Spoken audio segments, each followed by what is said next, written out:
Welcome back. I'm Dan Thomas, Chief of Communications and Strategic Events at the UN Global Compact in New York. We're now 11 hours into our flagship Leaders Summit, and it's going really well. So if you're just waking up in Australia and Asia, you're in for some really great sessions. It's Tuesday evening here in New York, and the sun's about to go down here on the East Coast of the United States. So it's time for us to start chasing the sun to Australia, where our partners and colleagues are waking up on Wednesday morning and getting ready to discuss SDG 16 and the intersection between anti-bribery, corruption, and human rights. This is a discussion that will center on how businesses can effectively align their work across these practice areas, including the types of skill sets and tools that support the breaking down of silos within a business. To moderate this session, please welcome Rachel Nicholson, a partner at the law firm Allens, and over to you, Rachel. Thanks, Dan, and hello, everyone, and welcome to this session. As Dan said, Allens, and I'm also the lead of the Anti-Corruption Leadership Group of the Global Compacts Network Australia.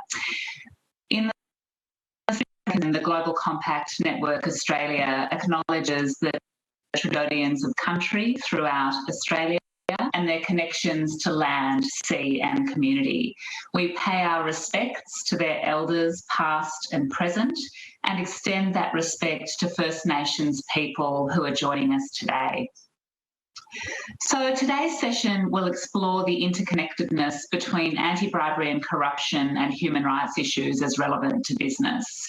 And specifically, our topic today is looking at Sustainable Development Goal 16 in terms of that intersection. Just a reminder, the UN Sustainable Development Goals are global goals that are aimed at achieving a peaceful and prosperous society. They were passed by the UN General Assembly in 2015 and committed to by UN member countries at that time, with the aim of achieving them by 2030. Sustainable Development Goal 16 concerns the promotion of peaceful and inclusive societies for sustainable development, providing access to justice for all and building effective, accountable and inclusive institutions at all levels. And it incorporates a target to substantially reduce corruption and bribery in all their forms. SDG 16 is intrinsically linked with each of the other 17 Sustainable Development Goals, as corruption erodes the strength, accountability and inclusivity of institutions and diminishes their capacity to deliver sustainable development outcomes. SDG 16 is also reflected in Principle 10 of the UN Global Compact, which provides that businesses should work against corruption in all of its forms. Just as SDG 16 is inherently linked with each of the other 17 SDGs, Principle 10 of the Global Compact is inherently linked with each of the other Global Compact principles, which relate to mental harms. So, in getting more practical now, many countries have foreign bribery laws in place for decades, and foreign bribery laws are subject to vigorous enforcement in some jurisdictions, and enforcement in a number of countries have put some eye-wateringly high penalties in place for breaching these laws. As a result, many businesses have mature anti-bribery and corruption compliance frameworks to manage legal and collateral risks associated with corruption incidents. However, when bribery and corruption is viewed through a compliance and risk management lens, the intersections between bribery and corruption and other development issues and the potential for common solutions is considered, particularly if a business's compliance, risk management and sustainability functions are not well integrated. One key area of intersection is between bribery and corruption and human rights. The two sets of issues often have similar root causes and are the result of similar conditions. So, for example, a lack of government accountability and transparency can create the conditions of corruption by preventing scrutiny of how public officials use and direct resources. And that can facilitate human rights abuses by watering down the consequences for such abuses. They can have mutually reinforcing effects. For example, bribery and corruption can destabilise and weaken institutions through which essential services like education and healthcare are delivered. And that in turn, of course, can impact human rights like the rights to health or the rights to education. And they require being addressed by business through similar processes, including a strong tone from the top, comprehensive risk assessments, thorough due diligence and strong internal training and communication programs. The COVID-19 pandemic has raised attention on global supply chains, making the opaque supply chains heighten risk of abuses and corruption.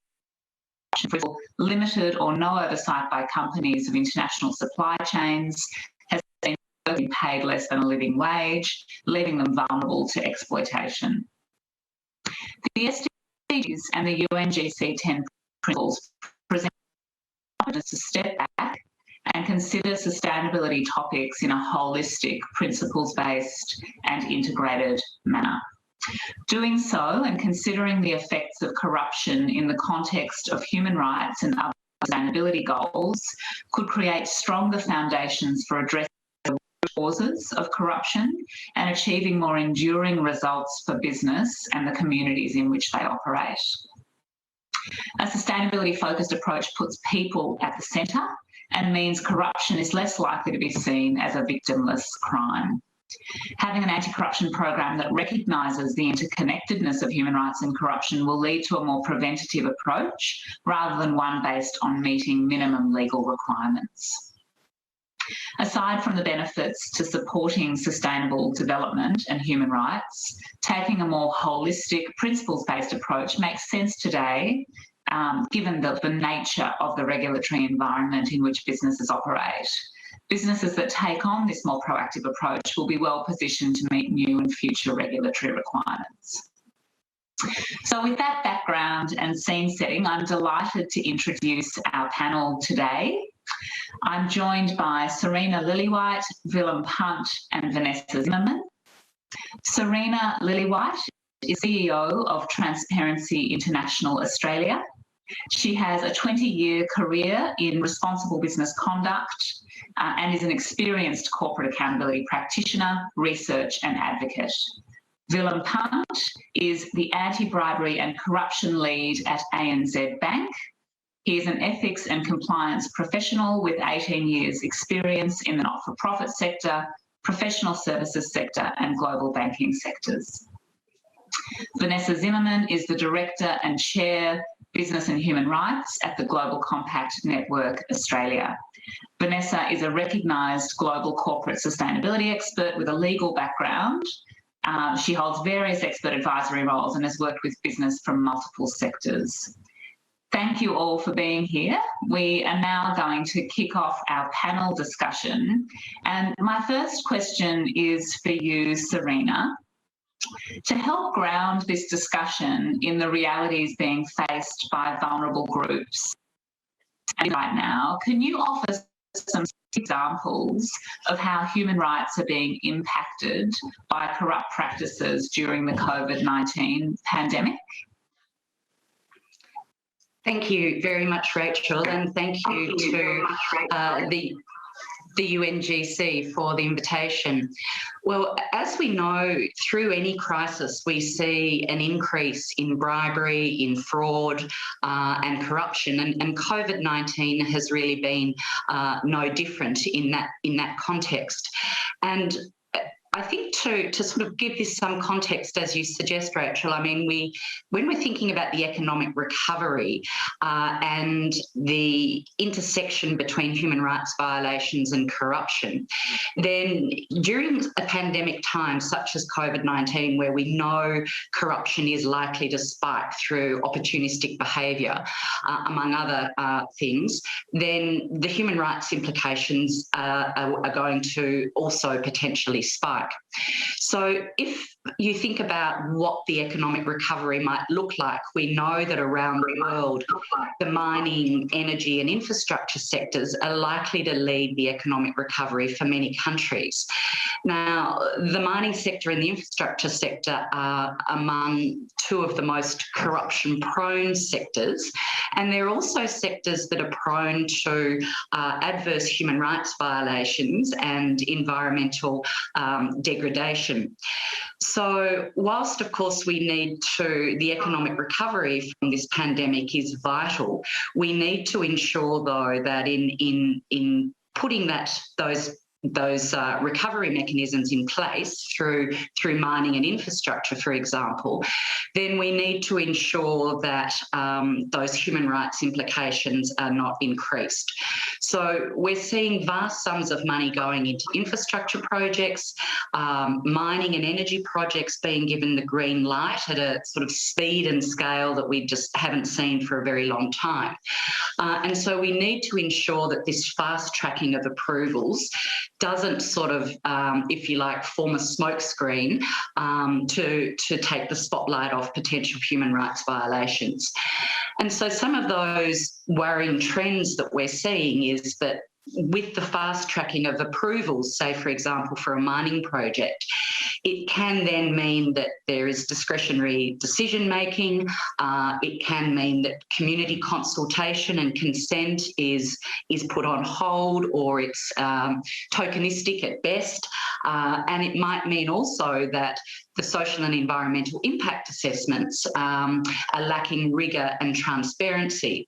And so that can then mean that projects are getting given the green light that aren't necessarily in the national interest and have potentially devastating human rights impacts, not least of which associated with loss of land and livelihoods, because of course these are big projects with big footprints and require a lot of land. And so the whole issue of loss of land and livelihoods is a key point where human rights issues or human rights of those communities can be violated.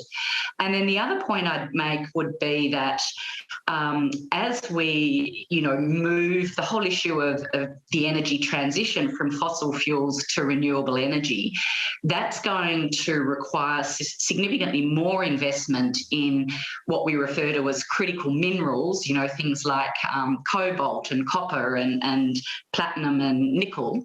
And of course, this push for these raw materials as part of this energy transition away from fossil fuels is going to increasingly push businesses into high-risk jurisdictions. So a lot of these minerals are, in fact, located in countries that not only are high risk in terms of corruption, but they're also countries that have a poor track record in terms of human rights violations. So if you think, for example, about cobalt, 70% of the world's cobalt deposits happen to be in the Democratic Republic of the Congo. So this is where we sort of see this potential, not only, or that nexus to potentially be exacerbated between corruption and human rights in, for example, the search for transition minerals or critical minerals. So that's going to be critically important. And then, of course, the other issue is that during pandemic times, it means that it's much more difficult for community consultation, for meaningful community consultation to take place, and for those sort of spot checks and rigorous on-the-ground due diligence to be undertaken by companies. And so this is really going to be a critical issue for business going forward, that due diligence doesn't go by the wayside in response to the pandemic. Thanks so much, Serena. That was a fantastic insight into some of the realities of that intersect between corruption and human rights here and now, in terms of where we're at economically and globally, including in relation to COVID. And the comments around the energy transition were really, really valuable as well. Vanessa, just turning to you now, to what extent is that intersect between human rights impacts and corrupt practices being recognised, do you think, internationally, but also in Australia, by business and by institutions? And as a continuation of that, what are the efforts being made at global and local levels to align human rights and anti-corruption agendas? Thanks, Rachel, and thanks for having me here today. It's a little bit patchy from what we're seeing. So at the international institutional level, the United Nations Human Rights Council, the Office of the High Commissioner for Human Rights, the World Economic Forum, the EU, they have all acknowledged, the OECD as well, have all acknowledged the very strong connections between corruption and human rights, and have acknowledged in particular from some of the UN human rights bodies that corruption can have a very significant impact on the enjoyment of rights, as you and Serena have pointed out, in many different sectors and in many different countries around the world. So we're seeing the connections being made there. We've also seen the UN Working Group on Business and Human Rights, which has a mandate to disseminate and help to implement the UN Guiding Principles on Business and Human Rights, which happened to turn 10 today, Australian time, so that's exciting. They did started a project a couple of years ago looking at the intersections between corruption and human rights, and really providing guidance to governments and to business and to other stakeholders about how to make those interconnections clearer. A couple of their recommendations including making sure that companies that have very advanced anti-corruption programs, they also look at that from a human rights perspective, try to integrate human rights risk management into that, with one very key element being that often when we see companies engage in their anti-corruption programs, they may still be looking at risks from the point of view of the company, and the risks that the company, let's say, might be embroiled in litigation or fines or other consequences. Whereas from a human rights perspective, when we think about some of the key international business and human rights standards, we're often asking companies to look at risk from the point of view of human beings and people. And so the UN Working Group on Business and Human Rights has been encouraging that anti-corruption and human rights programs both look at issues from the point of view of people. So we've seen some really good connections being made at that international level. In terms of domestically, though, it is a little bit patchy in terms of various governments not necessarily always making those connections as much as we would like to see between anti-corruption and human rights efforts. Even where we might see quite advanced legislative developments on both sides, we're not always seeing as many connections as we might expect. From a business side, and I can mainly speak to the perspective of how I see some of the developments going on from a human rights element, but we still see quite siloed approaches. So often when we're speaking to companies about their human rights risk management policies or procedures, it does seem to be quite siloed from what they're doing around anti-corruption. We've seen a few links being made between, let's say, whistleblowing programs or sometimes compliance training. But apart from that, it can be a little bit hard to see those connections being made. We have, though, in some of the modern slavery statements and human rights policies that are starting to become more common here in Australia, we have seen some connections being made. So, for example, Crown Resorts, which is a large kind of hospitality entertainment complex here in Australia, has made a connection between modern slavery risk and corruption in their modern slavery statement under our Australian modern slavery legislation. Telstra, which is our equivalent of kind of AT&T, our major telecommunications provider, has actually listed corruption as one of its salient human rights risk issues in its human rights policy. So basically highlighting that they understand that corruption could be one of the areas where they could have a very significant impact on people. So it's a little bit patchy. I think there are some really very good reasons for integration, which I'm sure we'll talk about more today. not least that as you mentioned before, if there is a situation where there are corruption risks, there are very likely to be human rights risks there too, particularly with companies that might not be acting responsibly. And I'm sure we'll talk about that more today. Thanks, Rachel. Thanks, Vanessa. Willem, over to you. Just in light of that discussion around the interconnectedness of these issues and how that plays out internally within a business, what do you think are the key steps that a business can take to embed a respect for human rights through their anti-corruption efforts? And what support do businesses need to make this happen? Thank you, Rachel. Yeah, it's a very good question, and really building on what Vanessa has mentioned.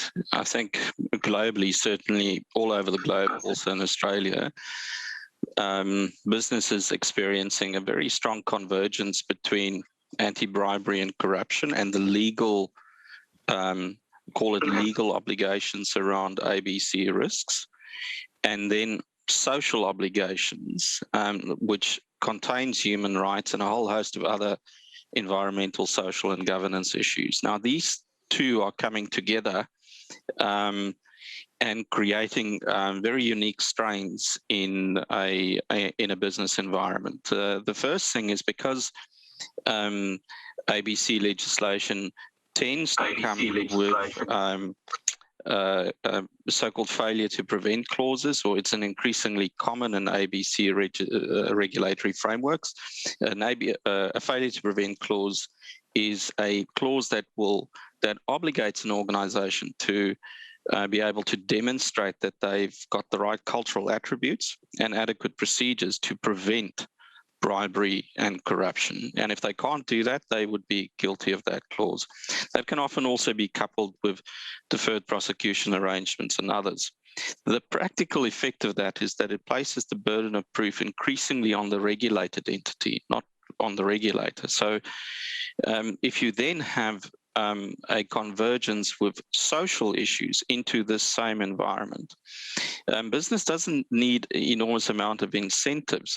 Forward-thinking businesses understand that prevention in this environment is infinitely better than having to deal with the consequences of failure to prevent. So the key thing is to understand how to set up your programs. So on a structural level, in a certain sense, that is easier to do. And then a more challenging component is to understand what it culturally means for your organization. Now, traditionally, non-financial risk management hasn't focused strongly on what the culture of decision-making actually is in an organization. So how do we adopt our values in an organization? How do we trade off legal obligations with human rights obligations? Now, practically, that means what do we finance or not finance? What type of product do we sell or not sell? The future, especially in banking, is partnerships. What type of partnerships do we enter into? What type of third-party suppliers or vendors do we choose to do business with? Those are increasingly complex trade-offs that require a very conscious understanding of among leaders how they need to reason between these two poles, legal and social, and at the same time you need the type of programs that produce the right type of data. Now, my experience also that it is quite fragmented, but importantly, the momentum to integrate this, especially from the social side, is significantly faster than what we will see in the regulatory side. So the regulatory environment, the legal environment, will play catch up. Now, organizations attuned to this is focused on balancing both. So it simply means that if you have a risk program that purely focuses on the legal dimension, but don't take into account the ethical dimensions coming from the human rights and other components, you won't have a complete risk program. It's also important that the social dimensions and the social signals are precursors to what will later become solidified in law. typically it takes legal frameworks or regulatory frameworks 24 to 36 months to react to these main thrusts. So it's how you balance these two. Now, the final component, of course, is that you need information. Now, in Australia, we've got something called the Bribery Prevention Network, and it specifically focuses on providing properly curated information to companies that they can access to understand and gain better knowledge how to start balancing what is essentially a cultural dimension, cultural change with certain structural change in the way that we set up our programs. Thanks, Willem. And I couldn't agree more with your comments around the social agenda outstripping the regulatory agenda. And certainly in Australia, we have seen shareholder advocacy and NGO advocacy, amongst others, very clearly addressing both anti-bribery and human rights issues in parallel and in some circumstances in overlap. So that sophistication is certainly there and is a nice pressure point for business. So just, and also fantastic for you to have acknowledged the Australian Bribery Prevention Network, which is our multi-stakeholder initiative, which has put together a vast amount of resources for business on how to prevent or minimise the risk of bribery, which is a fantastic undertaking. Just one more question for you, Willem, before we go back to Serena. In the banking sector, what does a coordinated and aligned approach to human rights and anti-corruption look like? In a best case scenario, what would you like to see? There are probably a whole host of correct answers, and there are a few definite wrong ones. But the Global Compact principles, the 10 principles, actually sets the integrated agenda or integrative agenda. You've got human rights, you've got certain key issues around labour practices, environmental practices, and anti-bribery and corruption. So what you need is a framework that understands the connection points between those elements. So that's, again, I'm going to structure this, I'm going to divide this answer in a structural component, the mechanics, and then a cultural one. On the structural side, banks tend to go quite deep, so it's naturally siloed. Now, that's very important because it requires that level of specialization. But what is increasingly necessary is transversal skills that can connect these components. So, and to make it very practical, it is a focus on how you choose your products. In banking, it's very specific how you choose to lend. And then there is a huge dimension around third-party risk. I found practically the best way to integrate human rights components, modern slavery components, anti-bribery and corruption components, and even financial crime components like sanctions risk is in the third-party environment. Now, this is challenging because many organizations may have hundreds or even thousands of third parties. It's absolutely essential that you understand these third parties, but you understand them on a risk basis. There will be the third parties that deliver flowers in your foyer, and there will be third parties that have a far more significant impact in your own business, but also in their own supply chain. Bringing together these human rights and ABC considerations into a third-party program is ambitious enough. I find that we can easily write larger frameworks, and they are often important, but because banks are so siloed by nature, you need to pick an area that will naturally integrate the various components, and third parties is often one practical area where you can start digging.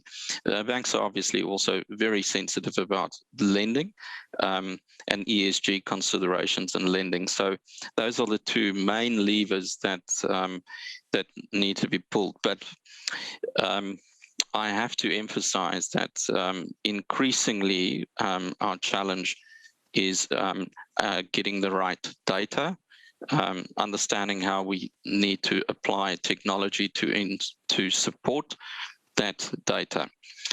That data in itself then takes us to the cultural component. You need to do something sensible with it. So your risk management needs to be focused in such a way that you optimize or enhance the quality of decision-making in leadership forums.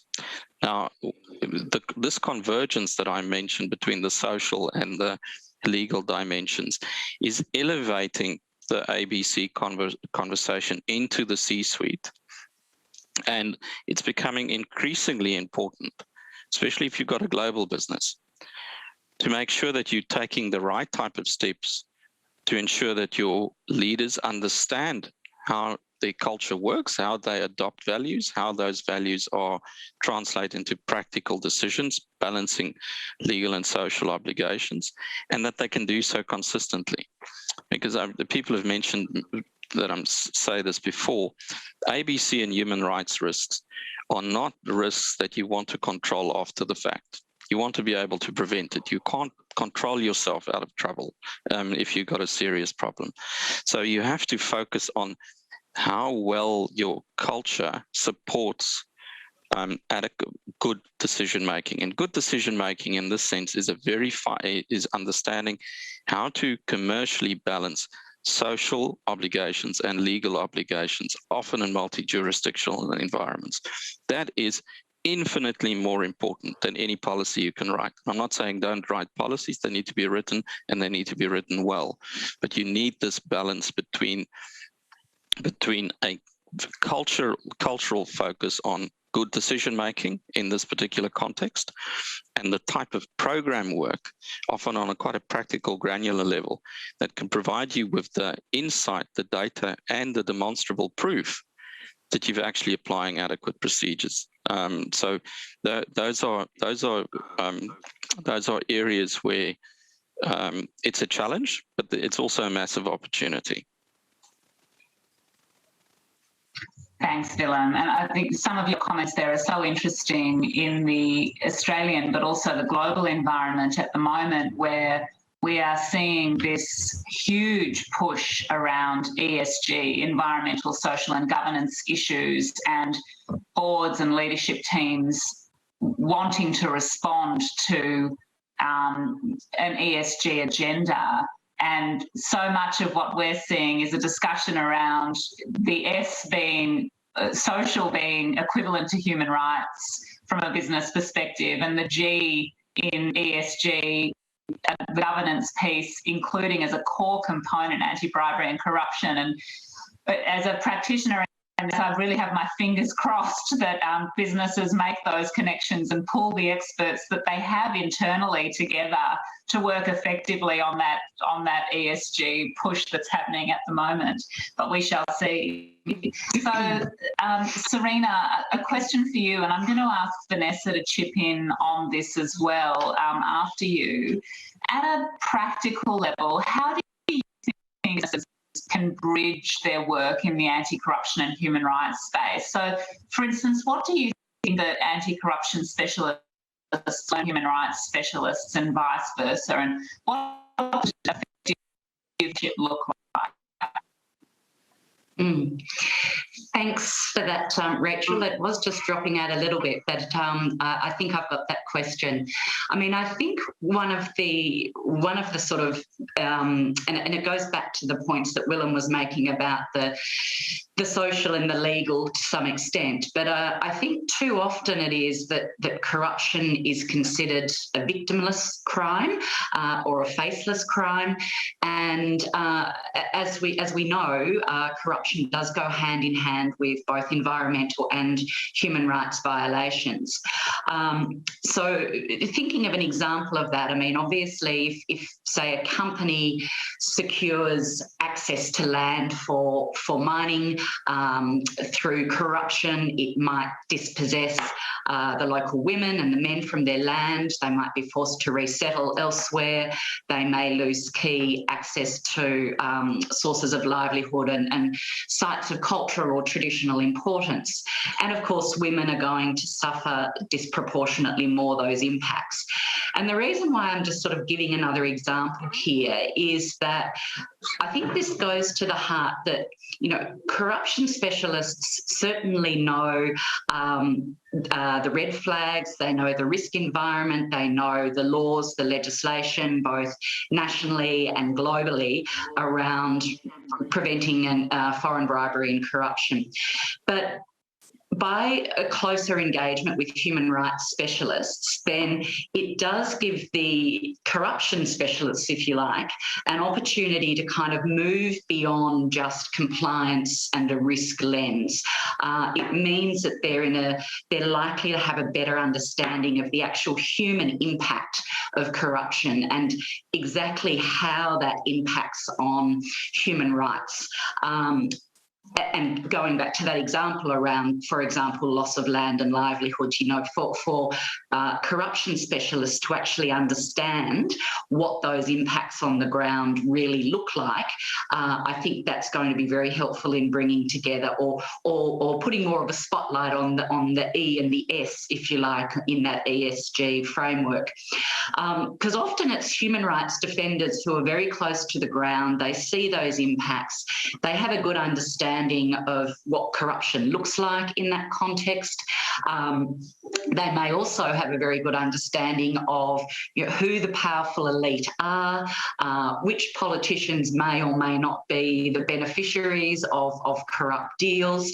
And all of that's critically important for the sort of due diligence that Willem touched on in terms of really understanding who your partners might be, and to actually have that insight from the ground and the local context, I think is really important. And I think it also means that corruption specialists might have by engaging and working more closely with human rights experts, they might have a better understanding about just how insidious it can be when human rights defenders are silenced, when environmental defenders are silenced, and the actual physical risks that they face in order just to shine a spotlight on human rights implications. So I think that is really important for businesses to understand. And of course, I think the corruption specialists may have, by engaging with human rights experts and indeed gender experts, will also have a much better understanding of the disproportionate impacts that corruption has on men and women, and the disproportionate impacts that human rights have on men and women. And then similarly, I think human rights specialists will benefit from greater engagement with the corruption experts, because it might just give them a better understanding of, for example, just how dirty money flows through or can flow through the global financial institutions, how money is laundered through, for example, the property market in Australia, and indeed that kind of correlation that can exist between criminal gangs and corruption in, for example, areas such as people trafficking. So I think for human rights specialists to actually understand what those corruption red flags are that many of the corruption and compliance teams are looking for, that would be very helpful. And equally, I think it would be important for human rights experts to actually understand just how much of an investment leading companies are making to understand and address bribery and corruption. Often I don't think that the scale of the investment is well understood in terms of what some of the leading companies are committing to this. And I just sort of, I guess, add one other point, and that is, I guess, the whole issue of, from a human rights defender's perspective, the role of meaningful community consultation and consent before projects, whether it's an infrastructure project or a mining project, before they get the green light. It's a critical part of the work that human rights defenders do. Often they're campaigning hard to ensure that community consultation is meaningful, it's inclusive, it's participatory. And so I think for corruption specialists to have a better understanding of that is going to be really important and should be factored into a really robust due diligence mechanism and process, ongoing due diligence.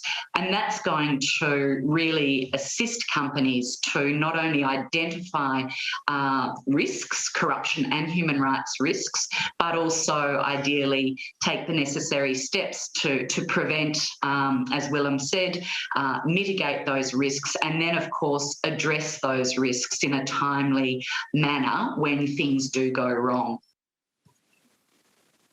So there's a lot they can learn from each other. We just need to put them in contact more. Thanks, Serena. And I think listening to you, it's really clear that the intersect between these issues and getting that right for business really presents an opportunity in many contexts for business to move from being potentially perceived as a part of a problem in terms of the experience of people on the ground, to being a proactive solution and in terms of getting those parameters right. So it's very interesting to listen to you talk. It's also interesting to hear you comment around community consultation, because as anyone working in Australian business knows at the moment, over the last year or so, there has been a very heightened focus, particularly on community consultation with First Nations peoples and on getting the issue of free, prior and informed consent rights. So it's very topical for you to raise that issue. Turning to you, what do you think businesses can do to bridge that intersect or create a bridge so that there is an intersect between anti-bribery efforts and human rights efforts? Thanks, Rachel. And I really agree with much of what Willem and Serena have said as well. I think that sometimes, and having been a human rights specialist in a very large corporation, I think sometimes human rights specialists can be quite guilty of thinking that it's the anti-corruption specialists in the company or the compliance specialists that are not taking into account human rights issues, and not realising that perhaps as human rights specialists they're not taking anti-corruption into account in the work that they are doing. And I think so it absolutely, I think, needs to be mutual. We need to see anti-corruption and compliance teams thinking about human rights, but we need to see the human rights teams also thinking about corruption as a human rights risk as well. And then I think we could see some improvements there. I think also, to Willem's point about good decision making, if we can get anti-corruption and human rights specialists to work more together on this, and again, as Willem said, to help educate senior leadership, the board, to look at this not just from the view of the risks to the company, but also risks to rights holders, to human beings, and being able to put that lens on it and seeing responsible business conduct as a whole in that way, I think could be a very powerful step in making sure that we see better decision making happening.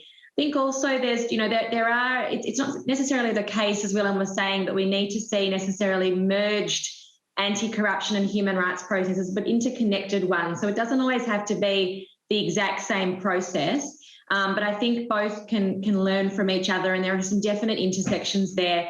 There are some very good blogs that have been written by a legal compliance expert called Jonathan Drimmer, who talks about the intersections basically between many of the processes that are used for anti-corruption and many of the processes that are used for human rights. So policies and oversight, due diligence processes, the third-party due diligence that Willem was talking about, reporting, training, grievance processes, and looking for intersections at all of those places Again, not necessarily merging the processes if that is not realistic, if they need to look at different things, but at least drawing on each other. And I think to Willem's point again before, one area where this is very, very important is within third-party due diligence, where often the data that comes in, let's say relating to a supplier or a customer, is going to have a lot of information there that will be relevant from a human rights and from an anti-corruption point of view. The suppliers, in my time doing some of that third-party due diligence, the suppliers that might have had questionable labour rights practices, labour exploitation, quite often had something untoward going on in relation to other issues, whether it was a sanctions issue or a corruption issue or something like that. I think also, just to end on this, the other area I think that we could see a lot better collaboration on is relating to grievance mechanisms and remediation. So as Serena was saying, sometimes I think we may think that corruption is a victimless crime, but we know that is not the case. And so being able to use company level grievance mechanisms to really be able to see how corruption might have impacted on people, how it might have impacted on their rights, making sure that whistleblowing programs that might be set up from a compliance perspective are actually fully equipped to hear human rights complaints, but also, other complaints in a very legitimate and trusted way without retaliation. So I think there are some real connections there to be made, but we do need to see more companies breaking down some of those silos.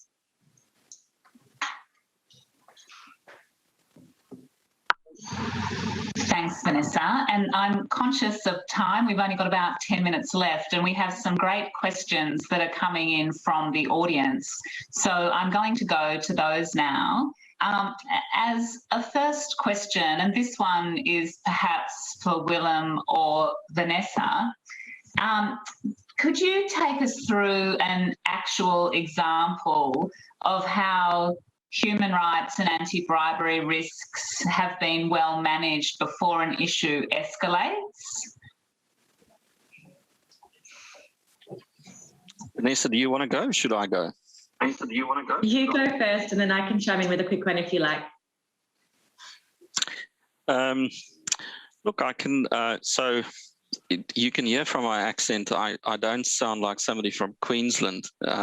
So I'm South African by birth. So, and in a certain sense, I'm one of millions of South Africans in the diaspora because of corruption. So I have an intimate understanding of the social and the human rights impacts associated with corruption. So I'll give you an example. I think it's appropriate not to talk in the context of my current employer. There are such examples, but I will use an example that relates to a previous experience.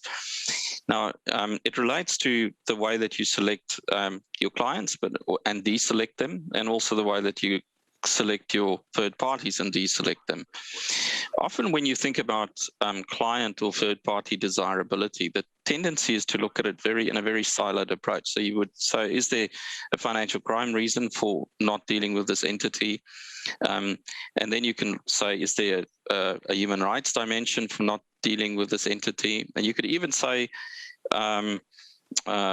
is there some sort of other environmental or ESG dimension for not dealing with those entities? When you take a truly integrative approach, you consider those pillars that I've just mentioned, you consider them together. When you sometimes some of your most important decisions around client or vendor desirability must be made by considering all three of those things together. When you look at financial crime or sanctions risk, for instance, or AML risk in isolation, it's not a compelling argument to necessarily say we won't deal with this entity or we will exit the entity. When you look at it purely from a human rights perspective, there may be also additional complexities connected to that, and it's often also deep practicalities about it. And the same on the environmental level. But when you have the type of management and importantly, the type of governance structure that views these three things together, you get a different picture. Then when you look at it in such a holistic fashion, you could say, well, you probably got a duck here. It looks like a duck. It's waddling like a duck. So maybe we should not go here. And from practical experience, we've dodged a number of very, very important bullets by taking such an integrative approach. It's almost always in the client and in the third-party environment, and isolated or fragmented approaches in these areas.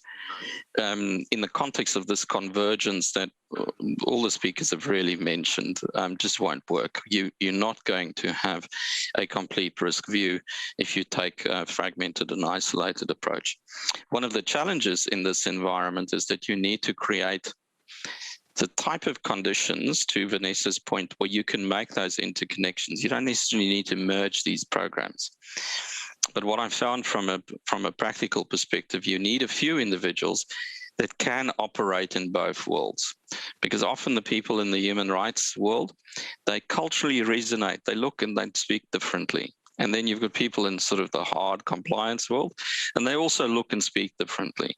But increasingly, they're reliant on one another to get a proper and a complete risk view to the appropriate decision-making body. So having the ability to cross that internal cultural divide between these two groups will become increasingly important. And where we've done it in the past with success, I think we've dodged a few very, very, very important bullets. You know, this is a space where the cost of prevention is never, never, never even a tenth of the cost of remediation.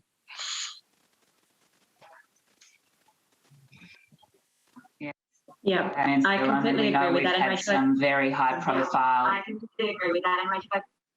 Sorry, you go. Sorry, Rachel. There's an echo. Sorry.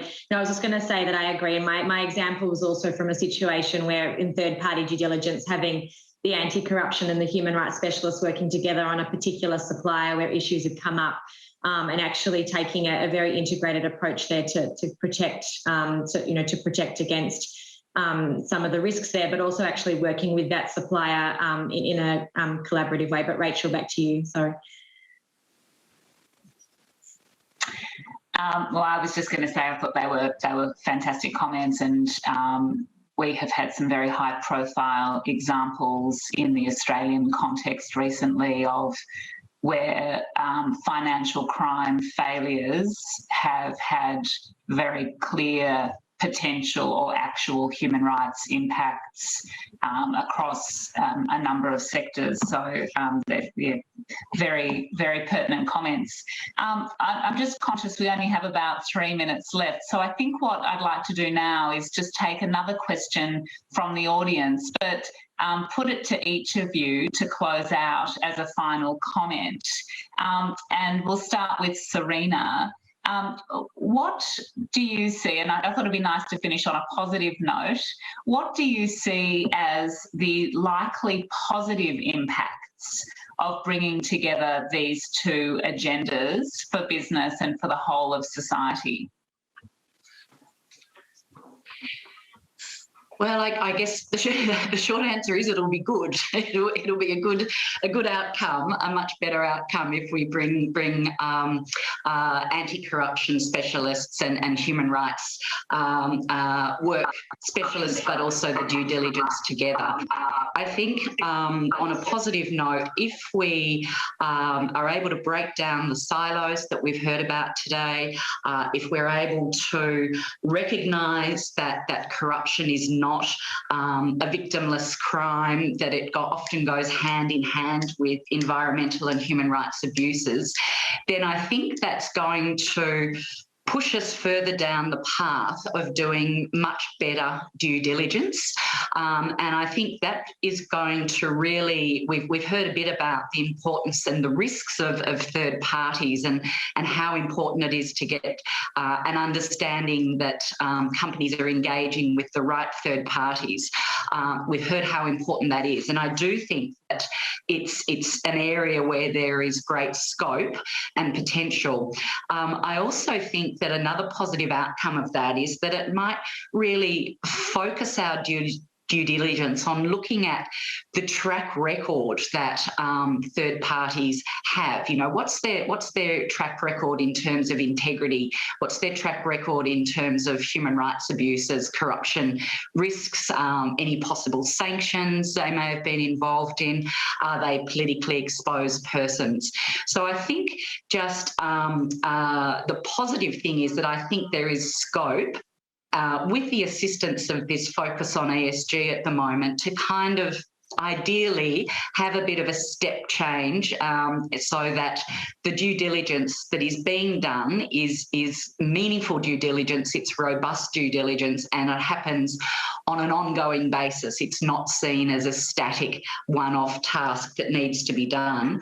And of course, I think the other positive impact is that, you know, if we're able to address this nexus between corruption and human rights violations, and particularly address the corruption element to that, then I think not only will SDG 16 have a better chance of achieving its targets, but in fact, all of the other SDG goals are more likely to make progress if we can get a better handle on tackling corruption and human rights violations, and ensuring that civil society and the media is seen as a critical voice in shining a spotlight on both human rights violations and corruption. You know, I'm just conscious, I think we're about to get cut off and finish up. So thank you everybody very much for those inputs. Thank you audience for your questions, and have a fantastic evening or day depending on where you are. Thanks so much.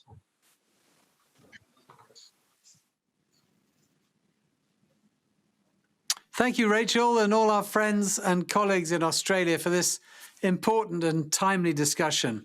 If you're just joining us, welcome to the Leaders Summit. I'm Dan Thomas, Chief of Communications and Strategic Events at the UN Global Compact office in New York, where we kicked off 12 hours ago. The sun is about to set here on the east coast of the United States, but for the next 14 hours, we're chasing the sun around the world until we get back to New York for the closing. In an hour, I'm going to hand over to our next Master of Ceremonies, James Chow in Hong Kong. But in the meantime, I want to welcome you to the Hopin platform and help you get the most out of your event experience today. First off, while the main stage conversations will be held in English, the plenary sessions will also be available in Mandarin and Spanish. To access the translation, simply stay on the plenary stage. On the right-hand side, next to the chat and polls, you'll see a translations tab. Mute the live video in Hopin, and you'll be able to hear your selected language. We're going to break for an hour on the plenary stage now, but our breakout sessions will continue on the side stages.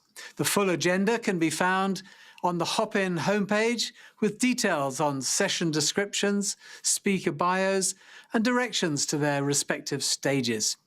We have over 16,500 attendees from 120 countries online today, and registration will remain open throughout the day. So feel free to share your participation on social media, and do please invite your colleagues and friends to join us. We encourage you to join the conversation in the event chat on the right-hand side of your screen, and even connect directly with attendees using the networking and people features here on Hopin. The networking section is in the navigation bar on the left of your screen, and it enables you to chat and even connect over video with other attendees and make new connections. You can even share contact information. Give it a try, you might make some new friends. Head to the pavilion to explore the content studios, featuring work from our event sponsors and partners. You can also learn more there about the UN Global Compact.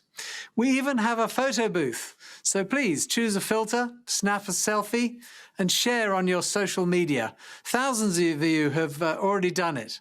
And of course, please keep the conversation going on Twitter, Instagram, Facebook, and LinkedIn using the hashtag #LeadersSummit. Lastly, if you need to step away for a bit, don't worry. All recordings will be available on our YouTube page shortly after the Leaders Summit closes. We have an exciting day ahead of us. I'll be back in an hour.